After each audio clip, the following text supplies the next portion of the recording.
were a bit raunchy and raucous. We kept you on a really short leash.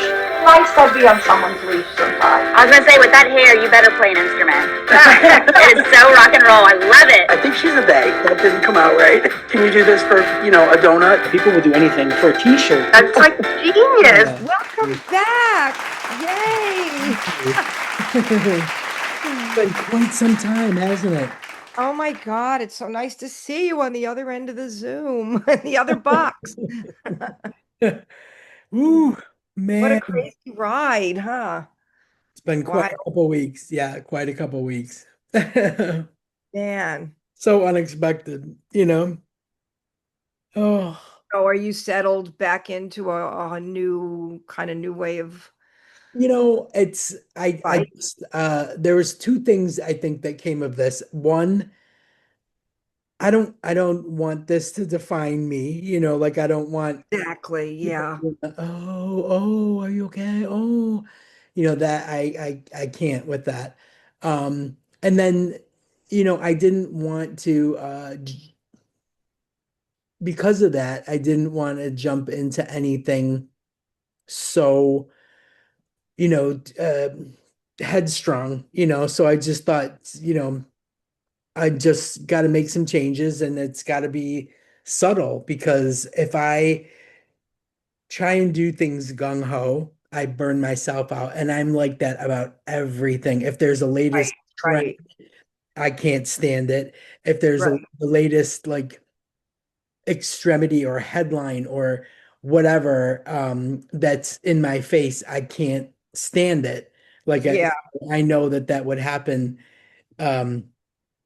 this in the exact same way. So I'm just trying to make little easy. Oh, here's your girlfriend. Hello. Oh, she's back too. She is. So I just figured I'd start out making like some small changes, like I don't have to eat an entire pizza every Friday. I don't have to, eat tons of chips and Doritos. Like I do like the lentil chips. I do like hummus chips. I do like, I'm a 24/7 snacker, so I'm like, I got to fill the void and now I'm not smoking on top of it. So I got to be careful, with my snacks and stuff like that and my caffeine intake. So, I've mixed like regular and decaf, mixed it half and half and, just little stupid things like that to not make a big deal out of things, Yeah, I agree. That's true. But I'm still like sore. My wrist is still bruised. Oh man. Yeah. Did they put you out? They put you out for that procedure, right? No, I was literally awake for the entire thing. Like, I mean, conversations, with the doctor, with the team. I had like one arm out this way and then one arm in some kind of like slotted thing because I had a cannula here. So they had the drip drugs in here and the like morphine, like just say, we're gonna give you a little something to chill you out. Didn't feel anything. And then when he was like holding my wrist down because he said every time you flinch I have to start over and I'm like I can't help it, it hurts, like I could feel the tears and oh no, someone was holding it with two hands and so they're guiding like the catheter in that little and that hurt show that spot. Yeah. And I could feel it all the way. And then when they're doing whatever they're doing, I could feel it in my heart. And I was like, these are the same pains I was having when I got admitted. And they're like, oh no, it's okay. What you're feeling is we're stretching your artery. I'm like, I don't want to know. You don't have to tell me, where's my dealer? Like I need more drugs. So oh my God. it was bad. And it's like, they couldn't numb you? Like give you a numbing for your arm?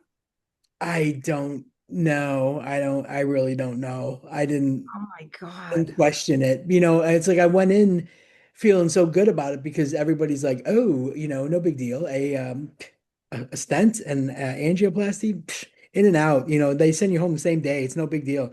Yeah. Fuck, if anybody tells you that, they're liars. They're oh liars. my God. Oh my God. No. Yeah, and then that pressure bandage.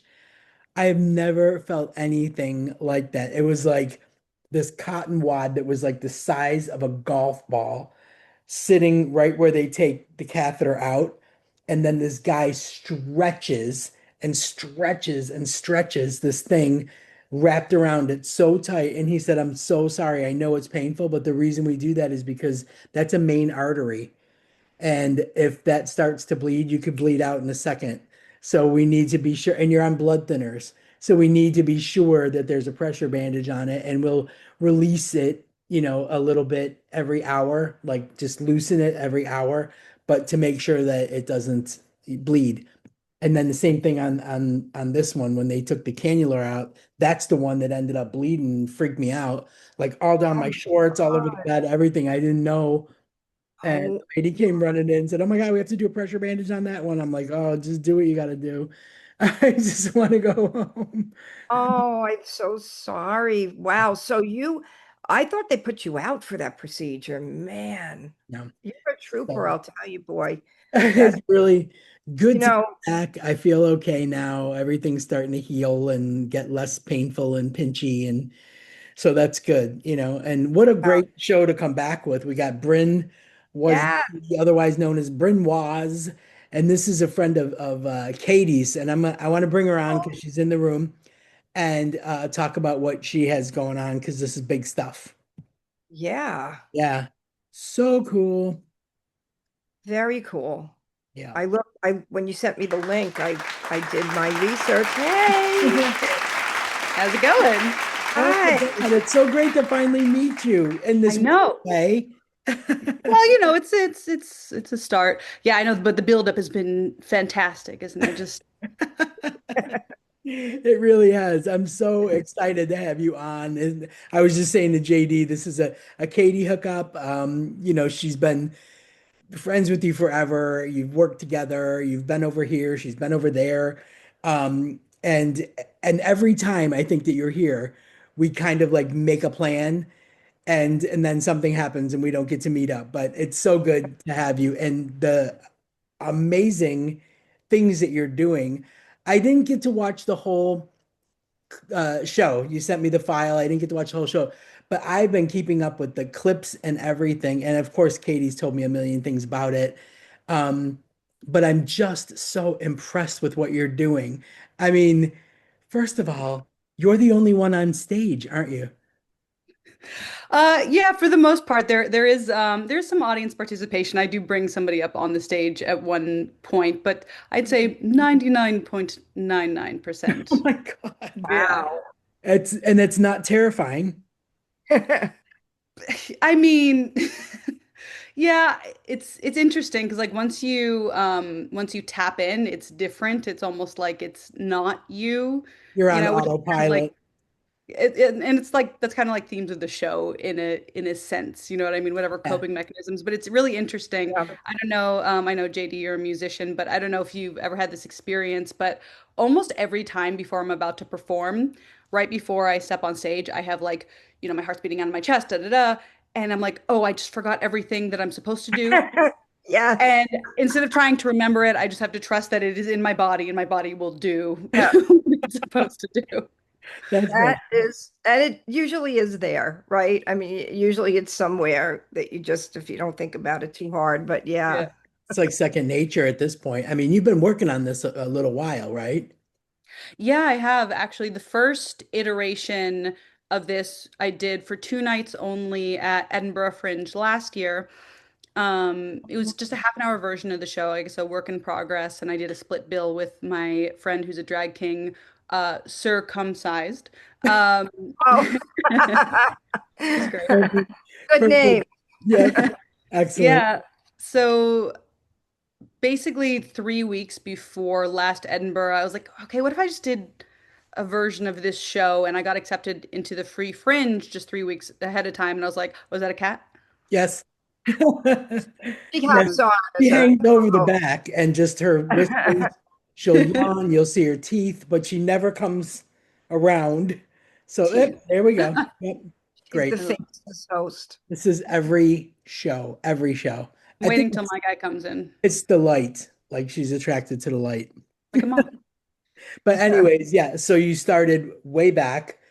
So Uh, about a little over a year that I've been working on the show itself, but on January 1st, 2024, I woke up and I was like, I kind of want to write some smutty poetry. And I don't know where it came from, but I was just like, so I sat down and wrote two or three poems and I was like, oh, I think these are kind of good. And then it kind of gave me a gateway into, I'd been working on another solo show that was very personal. This is very personal too, but this gave me a vehicle, you know? right, Yeah. Yeah. right. And I love the message because I think in this day and age right now, everybody is just embracing who they are, what they Yeah. want, unapologetically. And I feel like the audience it'll resonate because we're all in that same place, whether it's body positivity or sexuality or whatever it is. We're all about that right now, like front and center, putting it Yeah. out there, no excuses. Everybody's very comfortable at this point. And I think that's good. Like the audience is gonna absolutely love it. And I feel like I know that now because I've seen you're doing like previews in LA right now. So we just had our first preview last on Saturday. Um, and it went really well and I got some good little reviews on the Fringe website, so that's exciting. And it was sold out. So I was like, all right, fuck it. Can I say fuck it? Sorry. Yes, yes. Oh my God, By yes. all In that case, means. fuck it. I was like, let's extend. So I just yesterday extended another day. So now we have another performance. I mean, Nice. that's Wow. what a response. What are people saying? Like, do you come out afterwards and talk to people or? Yeah, so this last performance was predominantly my friends, but there were some people that I didn't know who were there, and a couple people told me that they cried. And Oh. I'm pretty sure it's not because they just wanted their money back. I think it's because they were Ah. but yeah, I kind of I'm a bit of a trickster with this show because it is, if you don't know the premise, it's my burlesque alter ego, Entendre Entendre, and she's this famous international burlesque performer. She's written a memoir called Mhm. Smut. Oh, let me grab the book. I'm gonna show it to you. Okay, Hold on. okay, good. I love a visual. The posters, the artwork, everything is just it's fantastic. I mean, I'm loving it. Yeah, I Oh my God, perfect. concept. Yeah, Okay. yeah, So my character's written this memoir, and the premise of the show is it is her book launch, and so everyone's there to hear her do like a reading from her book, and so I am reading pieces from the book, but it's done through poetry, prose, song, and striptease, and there's also some stand-up and audience interaction. But so yeah, it's this woman telling her sex stories is the basic premise of the show, but it does I sneak it in there. It does get a little bit deeper. So Okay. surprise. But so that's fantastic. I'm thinking like the first time you did this, that I mean, you're the only person on the stage, and then like this material is probably is was that scary to go out there and do that the first time in front of an audience, without knowing? Did you have an idea of how it would be received ahead of time? Did you test the waters in any way, maybe online or something?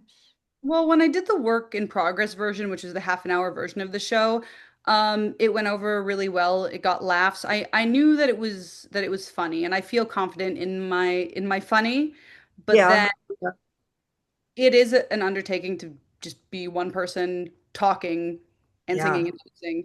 I Yeah, was scared mostly of the singing and dancing because I like to do those things, but I don't feel confident in them like I do with telling jokes.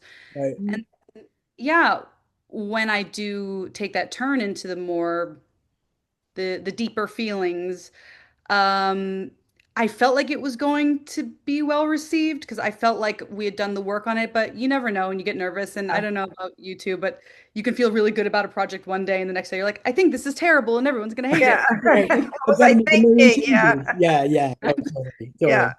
totally. It's got that the element of the first time I watched Fleabag, I I watched the show, the TV show, and I was like, oh, this is interesting and creative and breaking the fourth wall, and Phoebe Waller-Bridge was just such a big deal, and all that. But during COVID, my wife and I subscribed to the National Theater app on TV, and I saw the one woman show in So the good. theater, right, that it was based on. And I was like, I like this more. I like this is so good. Like everything from her expressions and her passion and the way it did take a dark turn here and a dark turn there, but still, stayed, you could have lighter moments and laugh, and there was some levity in it. And I think to me, that's the best kind of show because you Yeah. have the audience in your hand. You're making them laugh. You're making them feel things. You're taking them like it's a journey. They're going on it with you. And when there's a twist or a turn, I mean, it's all the more powerful. So it's got to be like so great to have that immediate response. Yeah. And you're doing this right now in LA, but you're coming here and doing the real Edinburgh Fringe in August, correct? Yes. Oh my gosh, that's going to be amazing. That's going to be really good. Like, and you went to the Edinburgh Fringe last year, so you got a feel for it and everything. It's a very quirky atmosphere. The whole Fringe Festival is Yeah. very quirky, and you don't know what you're walking into. People are just shoving flyers in your hand everywhere you go, walking down streets, and shows are at all different random times and everything.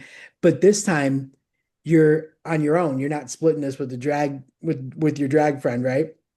Right. And doing it 22 nights with just 2 nights off in between. Wow. So yeah, I think that's the thing that maybe I'm most nervous about after I just did this first show. And of course, the first one is always like has the most build up and you just kind Yeah. of gotta get Yeah. over that hump. But I was so exhausted. And I was like, I'm gonna do this for 22 nights. So I need to Every like night, like the adrenaline, and then wait. like holy moly. Yeah, Woo. gotta find a That's way to like zen out. You right. Yeah. know? Yeah. So Sure. just out of curiosity, the whole thing started, now we're looking like back almost 18 months ago, but was there an inspiration other than the poems, like "Oh, I'm gonna write smutty poetry? Was there an inspiration? Is there a person? Is there something that inspired you to do this, or is just your personality? Like, I just need to get this out. Well, I am, how shall we say, I'm an experienced woman, a worldly woman. I've slept with a lot of people, is what I mean by that. Done a lot of Um, research on the smut part. yes, I've done my research. Um, and so I have a lot of interesting sex stories, and I've always wanted to do something with those, and I didn't know exactly what the vehicle would be. I thought maybe I wanted to actually write a memoir, but then it's like, who's going to read my memoir? Who am I? And Right. like, is it just a thing on its own? And I wanted to do another solo show, which I mentioned, and I still might do it called Hooker or a Housewife, talking about when I was like 11 years old. I thought that I wanted to be like a 1950s housewife when I grew up, Yeah. or if it didn't work out, I Oh, would be a hooker and kind of digging One or into the other. yeah, those are the two choices. Obviously, everyone on this call knows that, and we all know which ones we've chosen. No, but it's like, why does this child think that these are the two choices, and kind of digging into that more. Yeah. Um, Yeah. but it was, solo shows can be so masturbatory, right? Like people using it as therapy and like, my mother never loved me, and Yeah. like, but it has to be like good and interesting. People want to watch it. Um, so so yeah, I was wanting to tell the sex stories somehow, and I wanted to do a solo show, and then yeah, I it all just kind of came together by adding this character who became the conduit for it. that's Um, brilliant. That's Yeah. brilliant.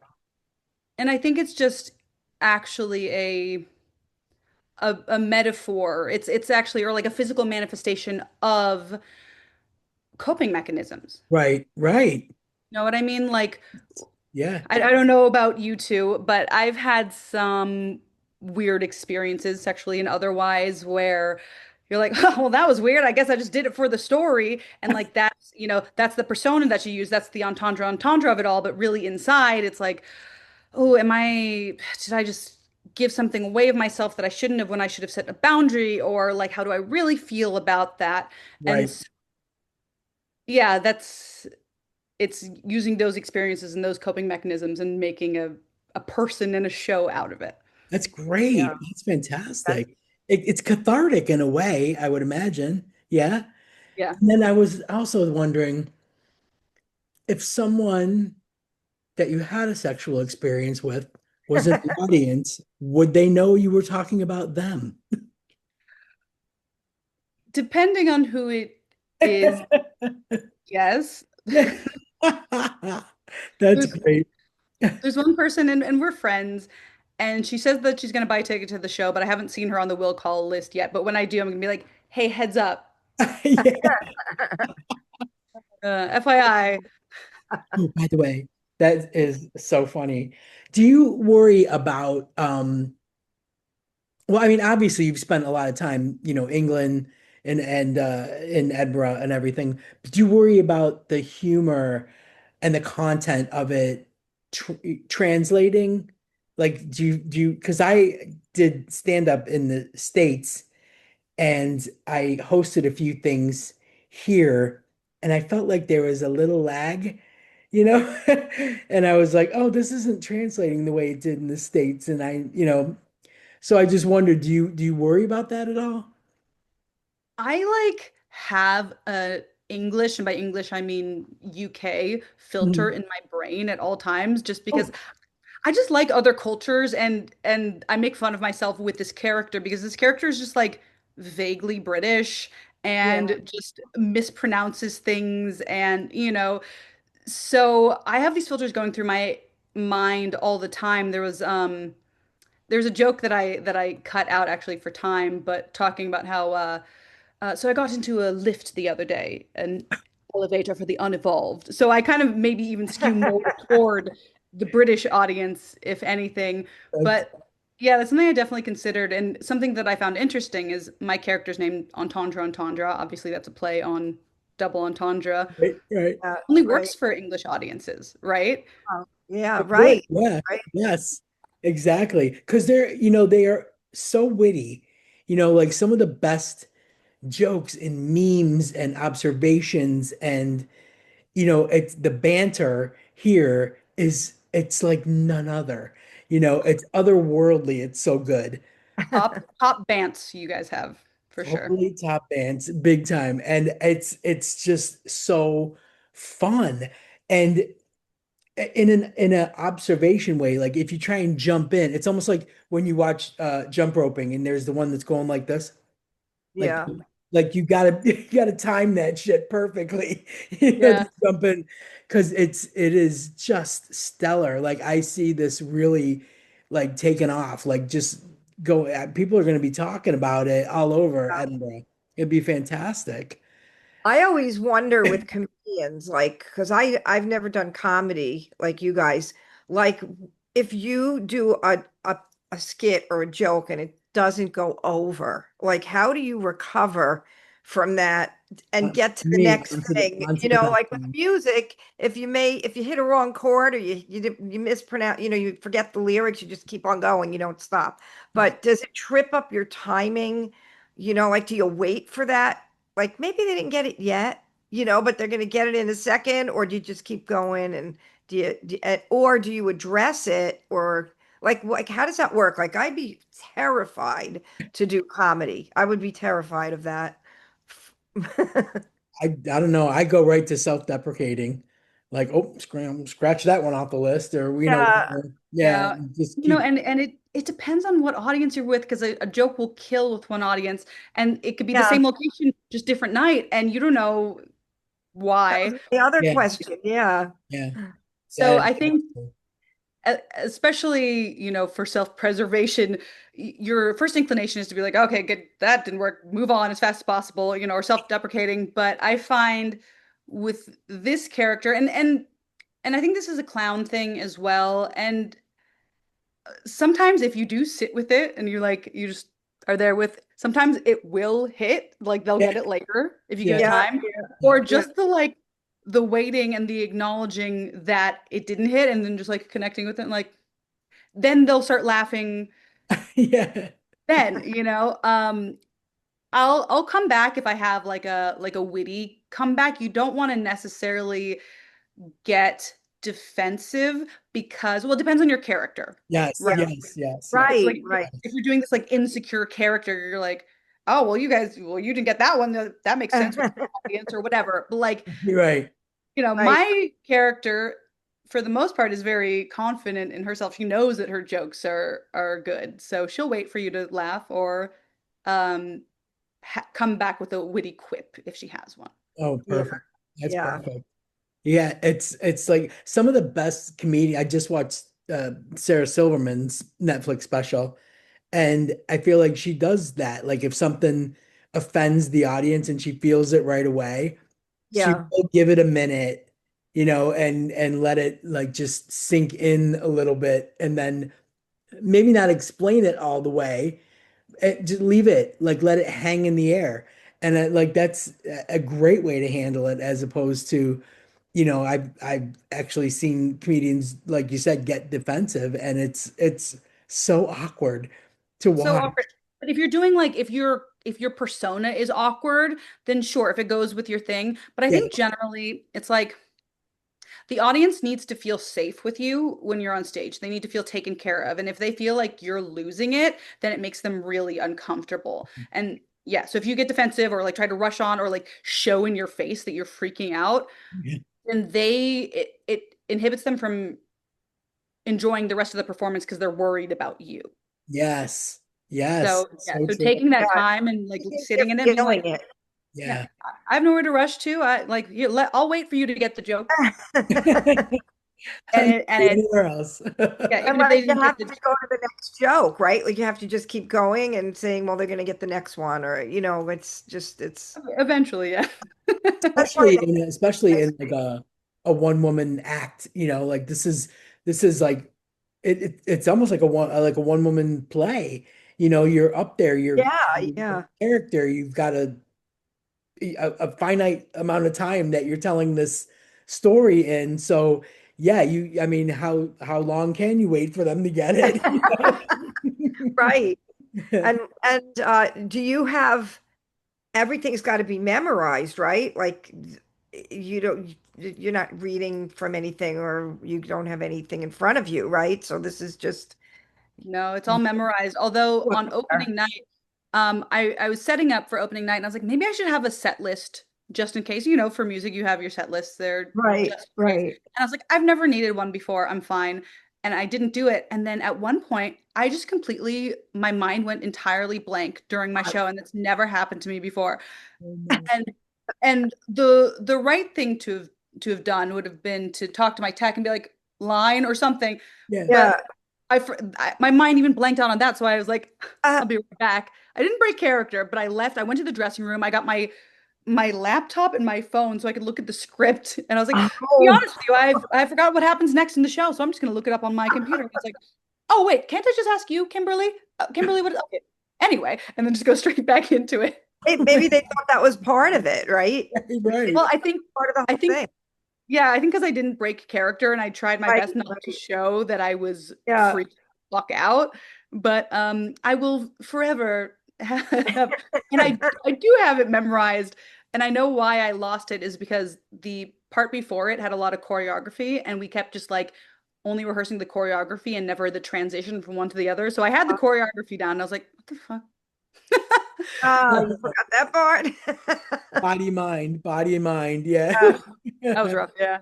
I know the first time I did stand up, I had my best friend sitting in the front row with giant cards with Sharpies, with words that would trigger the next.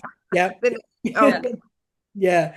So it I was like, get that first word, right? Like, where am I going? Like, what is Right. that's all I needed. I just needed the word, and I knew That's the same way with the a joke. song. Yeah, Yeah.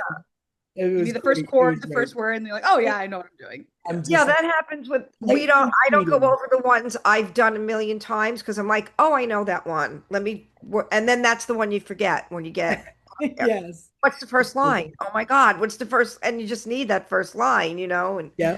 It's yeah, exactly it. I just blatantly cheated. My first time off. I'm like, don't even it was care. like a human monitor, kind of what you Well, I had there. figured the camera was in front of me, so they Yeah, couldn't see what my friend was doing. You know what I mean? It's not cheating, so long as you wrote your own jokes. I mean, right. like Exactly. if you need a little set list, little cheat Yeah. sheet to remind you how to do the things that you came there to do, come on.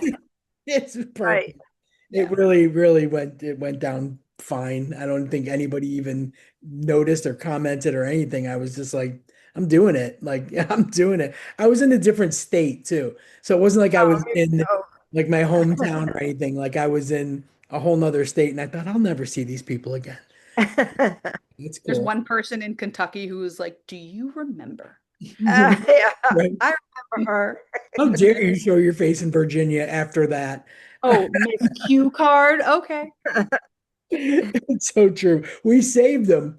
We literally saved them. They're in like a Cute. memento box with the t-shirts and the banners and all that shit. I I love Take the that. cue cards. don't That think was I great. ever saw your stand up. Did you ever do it down here in No, Florida? no, I Oh, just did it in I knew you did it. I just didn't. I've never seen it. I did it at the Hershey Bar in Virginia Beach, Virginia. You have to do The a only private show for lesbian bar. us. Yeah. What are you guys doing after this? You private show? If only, if only. I'm still recuperating. But yeah, for the most part, I think, you just no matter what you're doing, whether you're a singer, whether you're a comedian, whether you're singing, dancing, and doing like a solo one woman show, it's it's yours. Like you own that stage. So Yeah, Jay, especially when you're doing like an acoustic set, you don't even have the band behind you.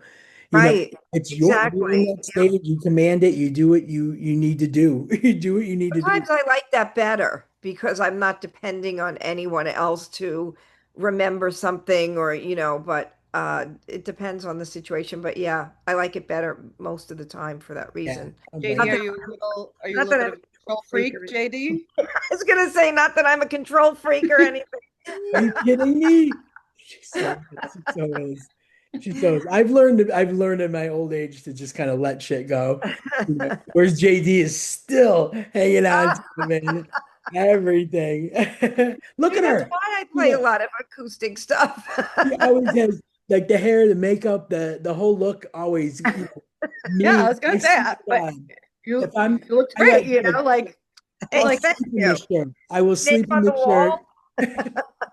I haven't worn makeup in 5 years and or bra. And I normally have pajama pants on. And like I said, I will sleep in this shirt. So I let a lot of stuff go. Not about I'm halfway perfection. between you two. I'm JD up here and I'm wearing pajama pants. So I was A gonna little say, bit of I all of love us. your look, the glasses, the whole thing, the hair. It's a great look. It thank really you. is. It really Yeah. is. So I think of it as representational of LA. Like it feels very LA, and it'll work. Oddly, it'll work in Edinburgh. It'll work in England, like that's the kind of thing that, I was just watching something today and the guy had on like a striped shirt that looked like it was like brown, orange, like drab, awful colors, and then green plaid pants. And I was like, am I just getting old? Or is that like, and my wife's like, anything goes these days. She's just like, anything goes. Like, she came down in pants that were so big the other day. I was just like, Was she wearing them out? That yeah, was to go out? she was going into London. And I'm like, okay, well, that makes sense.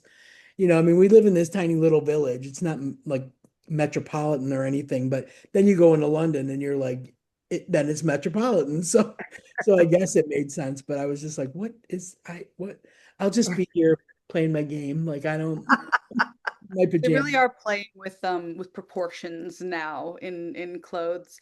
Yeah, I'm trying to, and I think I've always been this way, but I like more is more. I like putting together an outfit and accessorizing and stuff. It's funny because I'm kind of a homebody. I'm in my Grey Gardens era, so a lot of times if I'm not gonna like see another human being, like plan to see another human being besides like That's cashier at me. CVS, I won't. But if I am, and if I'm going to like a clown show or something, and especially if I'm traveling, when I'm in Europe or the UK, I always want to like it invigorates me. It makes me feel alive. It excites me. Inspiring, Yeah, isn't it? Yeah, it You really know? is. I get that totally. Yeah. Yeah, you're gonna have a blast. I can't even imagine. I mean, 22 nights working, that's a little bit rough, but I mean the days you'll have a blast during the day when Yeah, you're not that sounds like sleeping. fun. Yeah. I Yeah, think that's gonna be an awesome experience. it really is. It really is.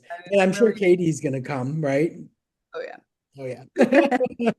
She's like a PA slash bestie slash whatever you need kind of girl, you know?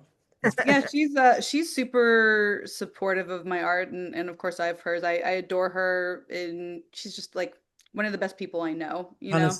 Honestly, the best. I can't, I mean, from I've been here 14 years and I met, she was one of the first people that I kind of like virtually met before I even moved here.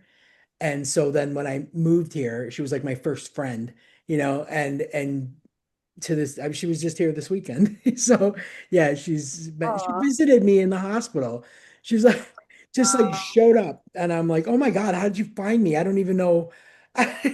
So I couldn't explain to anybody what hospitals are like here. Like the ward, the bed number, the floor, there's so much to it. It's not just like, oh, wow. I'm whatever. You ask the receptionist and they tell you the room and you figure it out in the States. No, not here. It was like a giant maze, but yeah, she nailed it.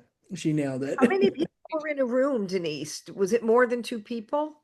I think it depends on the ward. So when I was first brought up from emergency, I was in something called the acute medical unit, and there was a lot. There was like maybe, oh God, I want to say 12, like Oh, six beds on each side of the room, like wow. stuff. I know I felt like I was in a VA, Bored. Yeah. like in a VA hospital in some bad movie. And then I got moved to the cardiac care, and then there was only three of us. And I both times I was really lucky because I had the end slot. So I had windows and a curtain, and it felt like it was almost like my own room. Yeah. Wow. Yeah, I Yeah. was pretty lucky What though. what what was going on with you? What's Oh, what's that about? sorry, I had a heart attack. Holy fucking shit. I know it sounds so dramatic. There's Yeah. no other way Not to even this say it. dramatic. It was a mild cardiac event. No, it was a significant cardiac event. Yeah, it happened over the bank holiday weekend, like May 23rd. I don't even know. The days just went blurry, and it wasn't like what you would think. Like I didn't clutch my chest and fall to the floor. I thought it was indigestion, so I waited like an entire night. And I'm like, wow, this is not going away. Like, And then I remembered Rosie O'Donnell, Mm. HEPPP. And I'm like, you know what? I am hot. I am exhausted. I do have pain. There is a lot of pressure. And then I puked. So this is definitely not just indigestion. Like, this is something serious. So when my wife woke up, I told her, and she was like, "Oh my God, why did you just wake me up?" And I'm like, "Because I thought it would pass. I didn't, it's still there. I don't know what to do." She ran Oh, across the street yeah. to this little store and bought me aspirins.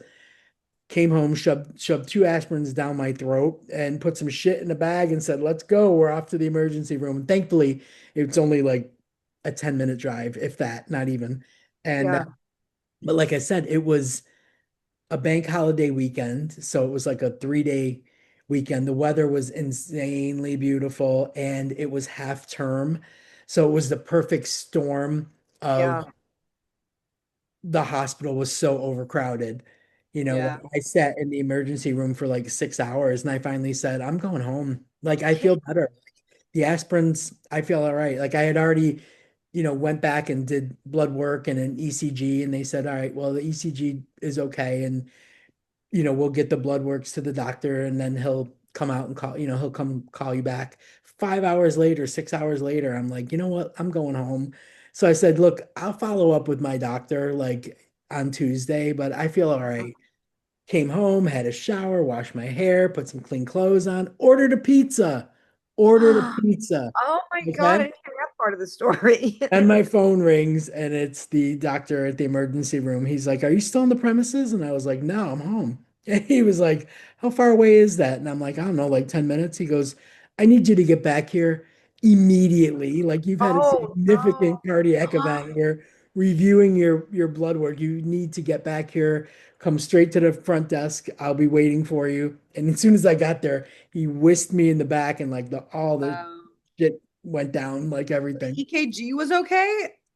Recently saw this like the article about like how a woman having a heart attack, this is what it feels like. It's not like the it's yeah, Right. it feels like It's congestion not. or like Right, tightness. right. Honestly, Yeah. it felt like someone was like in front of me and behind me just going like this. And it was all like Oh, tingling down my both arms. So I couldn't say it was just one arm or, it was like I felt like it was in my neck, it was in my chest, it was in my back. I couldn't get comfortable. It was like 2 o'clock in the morning and I'm standing out on my patio oh trying to my. get cool. Like I was like hot and I'm like, what is it? Am I coming down with something? Is it indigestion? I kept like doing this because I felt like it was circulatory. And yeah, by morning I was just like, no, it's not going away. And now I've puked. And that to me was the final check mark. Yeah, Once I yeah. Yeah. puked, I was like, oh, there we go. And yeah, so that was it. And I'll tell you what, like the doctor said, the aspirins were probably a lifesaver, and that's why my vitals were normal. But they said, we're going to tell you why we know this was a significant event. He said, normal people, their enzymes around their heart are at a number two. Yours are at 3,000. I was Oh, like, oh, okay. so that means something got pushed. Something was going on. Something was going on. So then they do like three or four blood draws, and each time they would come back and say, now it's at 5,000, now it's at 15,000. Oh no. So, there's definitely something going on. So they put me on like IV blood thinners, injectable blood thinners, all kinds of stuff. And then they moved me up, I got up to the cardiac unit. Another day would go by, another day would go by, and I was like, what am I doing here? And is it getting worse? Like, what are we doing? They're like, well, we're waiting for a slot to open up for you to have an angiogram so we can see exactly what happened. And I was like, how hard is it to get an angiogram? Yeah, yeah. Well, first of all, we don't do them at this hospital. Oh, Great. okay. So we're going to arrange for ambulance transport to take you to St. George's, which is only 3 or 4 miles away. And that's where they'll do the angiogram, but they're backed up because of the long weekend, a Oh my skeletal God. crew, not many people on shift. So their, regular things got backed up. So literally, I waited a week. So the following Monday, I had the angiogram and in that they put a balloon in my right coronary artery where there was a calcified nodule that was blocking Ooh. things. Yeah. So yeah, and then I Stay there? the next day. Does the balloon stay there or does it come out? I meant to ask you that. No, it stays there. Yeah. Stays there. They would do a stent, but I'm a type 2 diabetic and the medication that you take as a diabetic doesn't bode well for the stent. Like it'll corrode the stent. So they use a balloon in this case, but they, got rid of it, flushed the nodule and flushed the artery or whatever and put a balloon in and that was it. Like it was just like, and I was released the next day. So I kind of like I felt bad that I was taking up a bed for a week just waiting for a test, like it's just, I mean, you shouldn't feel bad about that. You Yeah, need no. They couldn't, they said like, because every day they would come in, they do your vitals 3 and 4 times a day. Everything was good. My blood pressure was good. I was hooked up to a monitor for 10 days, walking around with those, leads all Yeah. over me, unplugging them every time I had to Oh, get up oh. and go, get up and go to the bathroom. I was unplugging myself, like all the time. So I was so sick of them. But they always showed everything was fine.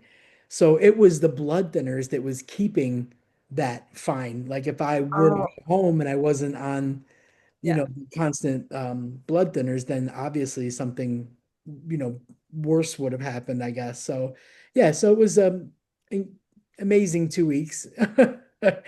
So this is my first week like back home and getting back to normal and and no air conditioning in the hospital. They don't have air conditioning in the hospital, no, there's no which air initially it conditioning. But yeah, wasn't it did start getting middle a little of warm.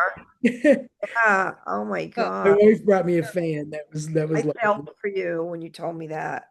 It wasn't bad. It really wasn't. It was just like when the sun beats in, it started getting a little bit warmer. Like I said, my wife brought me a fan, and I was able to open up my windows and get some fresh air. And it wasn't awful. And it's like when it gets warm, you'll know this, right? The Bryn, like if you've ever been in the UK in the summer, the hottest time is like between 2 p.m. and 5.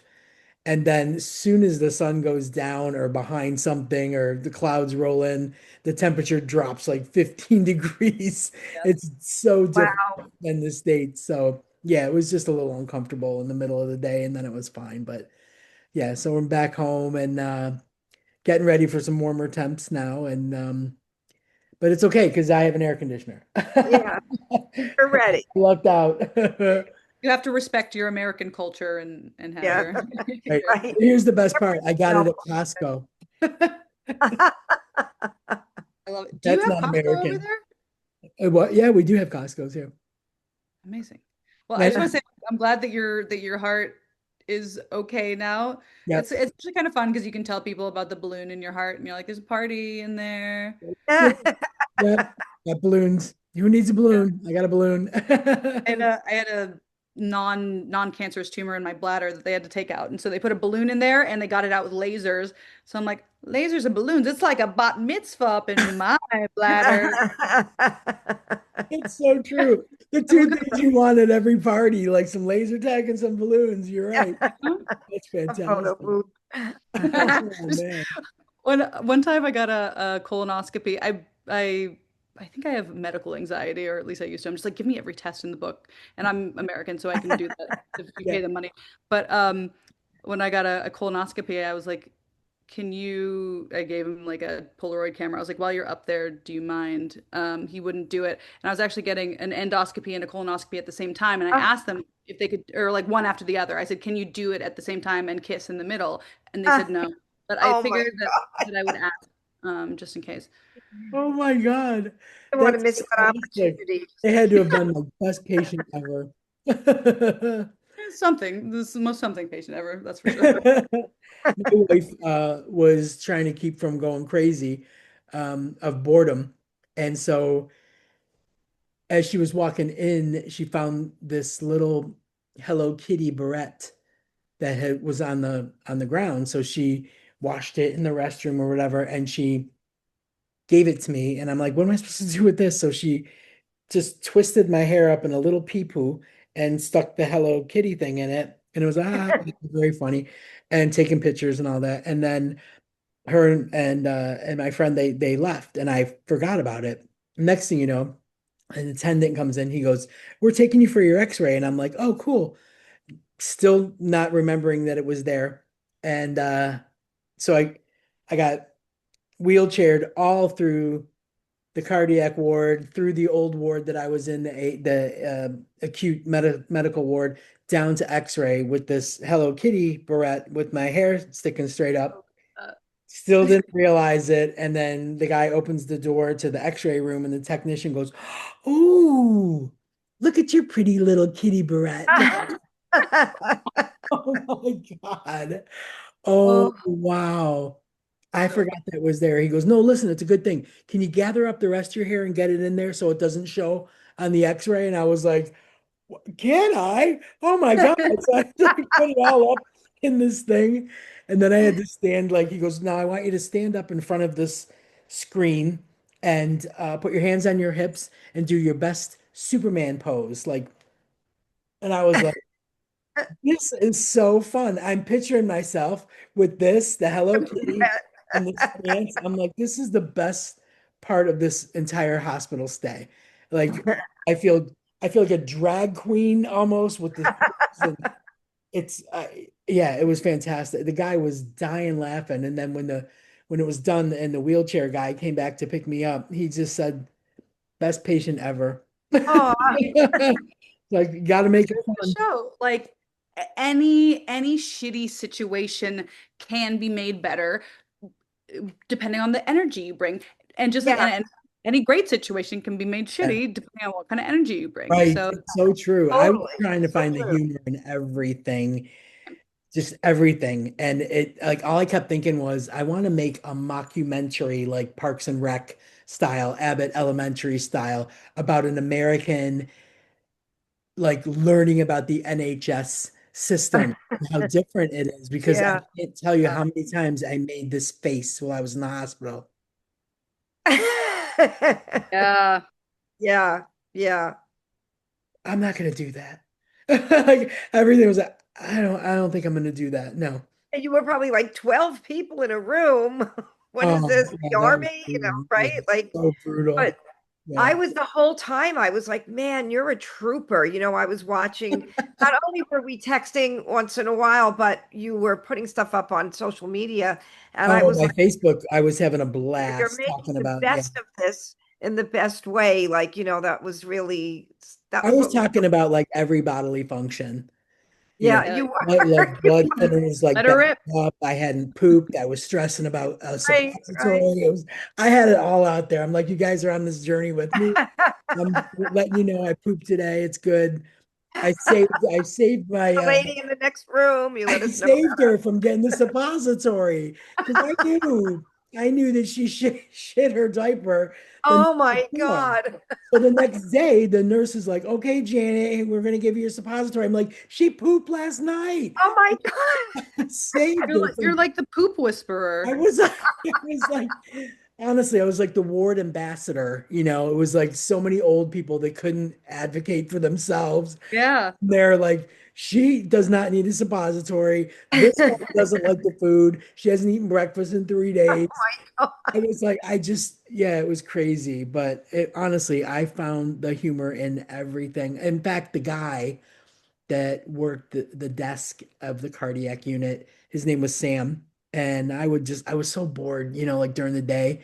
So I would just like unplug myself and go talk to the dudes at the desk and the security guy and talk about football. And there's no TVs. no That's another TVs. thing. I forgot about that. No No TVs. TVs. None. Oh, So I would like tell me what's going on in the outside world because I need to wow. know, whatever. And And they don't think anything of it. No TVs, no air conditioning. They just don't think anything no, of it. that's just I mean, that's No Andrew their Graham. lives that yeah. And then there was an old man that just every day and night he would just go, I could hear him. He was probably like 90. And he would just go, hey, hey, hey, Oh, hey, hey, hey. I Do you couldn't ever see him, but I could hear him. you So hate back at him? I saw him. I'm talking to the guy Sam, right? And I happen to look past him and I see this guy in this old guy in bed. And I'm like, that's him. That's hey hey. That's him. That's hey hey. And we made eye contact, and the guy waved like Forrest Gump on the shrimp boat. Hilarious. So I would do that every day. I would go wave to him every day. But Sam said to me the perfect thing. He said, ever since you've been here, I feel like I'm in an American sitcom about a hospital.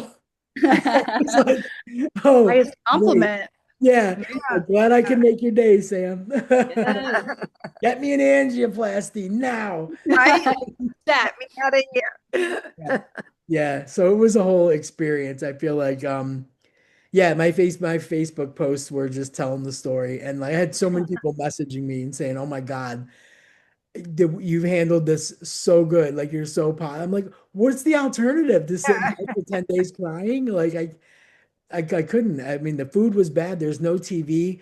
Like we got to find things to keep us going. Like Yeah, yeah. yeah, it wasn't easy, but and my wife was such a trooper. I mean, just coming 3, 4 times a day and shooting back home to feed the cats and keep the house in order and all that stuff. Bring me clean clothes, take home the dirties, and it was like yeah, it was nuts. But yeah, we got through it. We're doing okay. Glad. That's really good to hear. It was good to see you pop on today. I know it's been a while. It's been a while, but I figured, you know what? I feel good. And we're gonna start doing these earlier and it'll make a difference because this Yeah. is like 11:30 for me. So Right. it's tough. But anyways, Bryn, thank you so much for taking time out of your day, explaining us to us what SMUT is all about. And I love the name. I love the concept. I can't wait to hear how everything goes. We'll bring you back after Edinburgh. I want to hear your take on it. Yes, Yeah, let's do that. it's Yeah. been a sincere pleasure chatting with you too. Denise, whether you like it or not, I'm gonna see you in the UK in July, so get ready. You better. I'm serious. Like whether it's before, after, I don't care. But yes, definitely. Definitely. I We'll have do. no plans to go to Florida, JD, but you can come visit me in Oh, LA. I don't know, maybe I will. Maybe for you I will. that'd be awesome. I'll open for you. Alone with my guitar. I would love. Well, we could do a song together. There you go. Oh, Muddy I song. feel it. Love that idea. Let's make that Fantastic. happen. Yes, make that happen. Wherever, whatever state, make it happen. Okay, my lovely. Thank you again so much for joining us. I can't Pleasure meeting you. wish you all kinds of success, especially with these LA shows. Thank you so much. See you soon. Bye. Bye. Ciao for now. We're